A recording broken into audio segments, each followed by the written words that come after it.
bağımı al elvan güllerim onu tir diye Adan kurup baksa bilen bağımı al elvan güllerim onu tir diye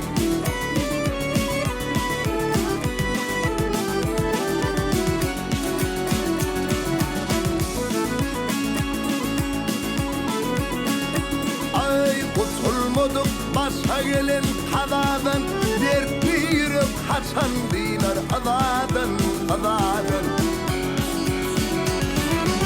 Akseren kurtulsa algır tadıdan Başın öter gider söylüyor diye söylüyor Akseren kurtulsa algır tadıdan Başın öter gider söylüyor diye söylüyor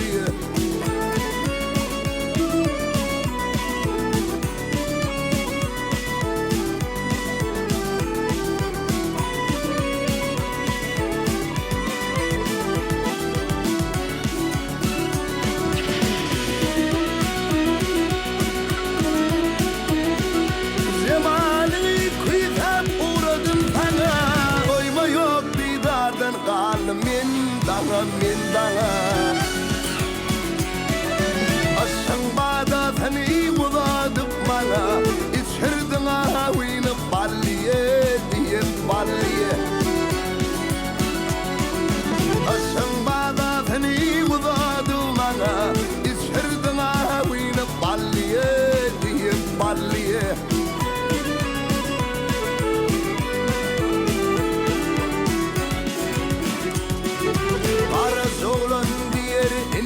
Etmeli, misafirler doğduk yurda yetmeli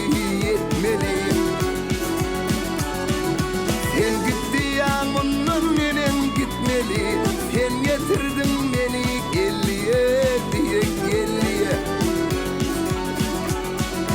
Sen gittiyan ondan menem gitmeli Sen getirdin beni gelliye diye gelliye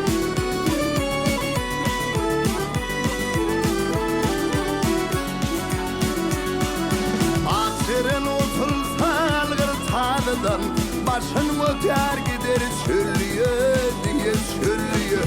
Getirdin ağabeyini balliye diye balliye